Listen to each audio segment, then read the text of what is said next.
আসসালামু আলাইকুম রহমতুল্লাহি ওবরাকাতুহ। মাশাআল্লাহ, আমি আছি এখন তায়েফের হাদিকাতুল আনুদে, সাহারের এদিকে। খুব সুন্দর, খুব সুন্দর একটি পার্ক। পরিবার নিয়ে, বাচ্চা কাচ্চা নিয়ে আসার জন্য সুন্দর একটি ব্যবস্থাপনা করেছে সৌদি সরকার, আলহামদুলিল্লাহ। এবং পর্দা প্রশিদা বজায় রাখার জন্য খুব সুন্দর ব্যবস্থাপনা করেছে। এই যে এই বিল্ডিংটা দেখতেছেন, অর্থাৎ যে ইটা ছোট, এখানে দুই সাইড, এই বাম সাইডে এক রাস্তা ঢোকার, আর ডান সাইডে আরেকটা। এক সাইডে পুরুষ ঢুকলে আরেক সাইড দিয়ে মহিলা ঢোকে, এবং সুন্দর ব্যবস্থাপনা আছে। এই যে আপনার এখানে বসার জায়গা, একটি বিড়াল বসে আছে। এখন 2টা 2:30 বাজে, এই জন্য লোকজন নেই। এই যেখানে একটি মাদ্রাসা রঙিন দেখতে পাচ্ছেন, এটা একটা প্রাইভেট এদের দেশে মাদ্রাসা আর কি, যেটাকে মাদ্রাসা আহলিয়া বলে। তো আলহামদুলিল্লাহ, এই যে বসার জায়গা করে দিয়েছে প্রশাসন, মাশাআল্লাহ খুব সুন্দর। এখানে বাংলাদেশিরাই কাজ কারবার করে, এটার পরিচর্যা। প্রায় 8-10 জন বাংলাদেশি আছে। একজনের সাথে কথা হলো, তো মাশাআল্লাহ এখানে সুন্দর ব্যবস্থাপনা। অনেক মহিলারাও আসছে, যে একটু দেখা যাচ্ছে কালো, নির্ভয়ে এখানে বসে আছে, শুয়ে আছে, কোনো অসুবিধা নেই আলহামদুলিল্লাহ। বাচ্চাদের এখানে খেলার বিভিন্ন রাইডগুলো আছে। এগুলো সবই সৌদি সরকার দেশের জনগণের জন্য করে দিয়েছে। আমরা অনেকেই মনে করি বা মনে মনে ভাবি যে সৌদি আরবের রাজতন্ত্র, এদের দেশের সরকার না জানি কত জুলুম করে এদের জনগণের উপর, আর জনগণ না জানি কত অত্যাচারিত অথবা অভুক্তি নিয়ে বসবাস করে। না, ব্যাপারটা অন্যরকম। এদের দেশের সরকার জনগণের জন্য প্রচুর সুবিধা দেয়, সুবিধাজনক কাজ করে, এবং এরাও এই সমস্ত কোনো অসুবিধা নেই, কোনো আপনার তাদের কমতি নেই। তারাও এই দেশের প্রশাসনের জন্য যথেষ্ট মহাব্বত রাখে এবং তাদের জন্য দোয়া করে এবং তাদেরকে সহযোগিতা করে। আমরা আমাদের বাংলাদেশের কথাই যদি ভাবি, আমাদের বাংলাদেশে কি নেই? ছোট্ট একটি দেশ, প্রচুর মানব সম্পদ। প্রবাসীরা কী পরিমাণ টাকা পয়সা অর্জন করে বিদেশ থেকে বাংলাদেশে ঢোকায়, এবং বাংলাদেশে যারা আছে তারাও আলহামদুলিল্লাহ কর্মঠ, নিয়মিত কাজ করে, এমনকি মহিলারাও কাজ করে। একটা জিনিস খেয়াল করেছেন যে আমাদের দেশের অবস্থা এরকম কেন? বলতে গেলে আসলে কষ্ট হয়। আমাদের দেশের সরকারি চাকরিজীবী যারা আছে, যে কোনো সেক্টরই বলেন, শিক্ষা সেক্টরে বলেন, এমনকি আলিয়া মাদ্রাসার সেক্টর, যেটাকে আমরা আলেমুল আমাদের সেক্টর মনে করি, এটাতেও জালিয়াতির কমতি নেই। যদি আপনি হসপিটাল অথবা চিকিৎসা খাতে দেখেন, সেখানেও দেখবেন আপনার জালিয়াতি।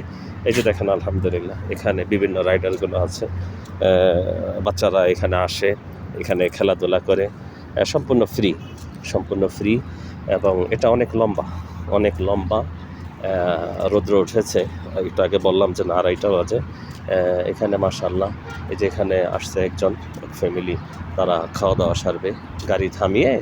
অনেকেই হোটেলে না বসে এখানে, আমরা তো আবার হোটেলে বসে, আমাদের দেশের মহিলারাও তো আল্লাহ মাফ করুক, দিন দিন এতটাই বেহায়া হচ্ছে যে তারা তাদের জন্য মহিলা কেবিনে বসতে রাজি না, তারা পুরুষের সাথেই বসে খেতে অভ্যস্ত হয়ে গেছে। কিন্তু এখানে আলহামদুলিল্লাহ হোটেল থেকে আসে, যে এখানে নিরিবিলিতে খাবে, এবং লম্বা লম্বা।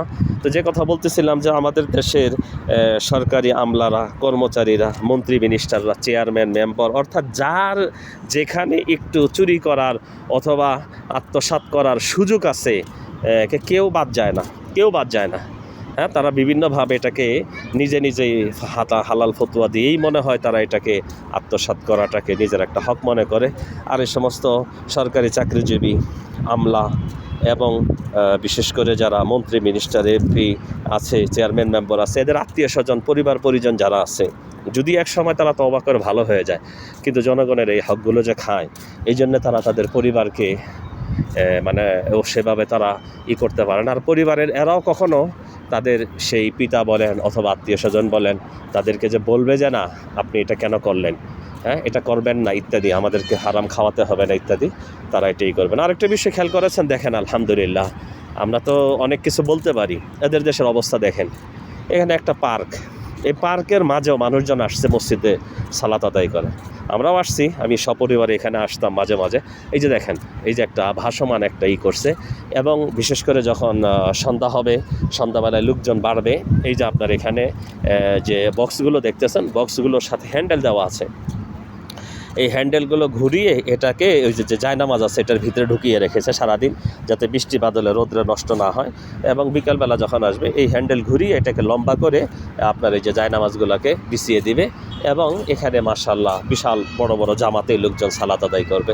মহিলারাও কখনো এখানে পড়ে, অথবা কখনো তারা নিজেরা পড়ে। কিন্তু আলহামদুলিল্লাহ একটা জিনিস খেয়াল করলেন যে না, আলহামদুলিল্লাহ কত সুন্দর, কত নিরিবিলি, এবং সেখানে আলহামদুলিল্লাহ মানুষের বসার এবং সেখানে আনন্দের অনেকগুলো কাজ সৌদি সরকার করে রেখেছে।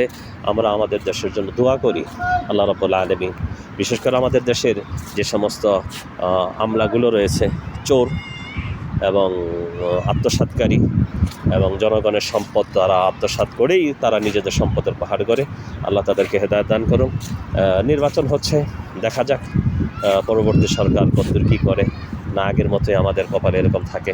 আল্লাহ আমাদেরকে তৌফিক দান করুন। মাশাআল্লাহ। ধন্যবাদ সবাইকে। আসসালামু আলাইকুম ওয়া রাহমাতুল্লাহি ওয়া বারাকাতুহু।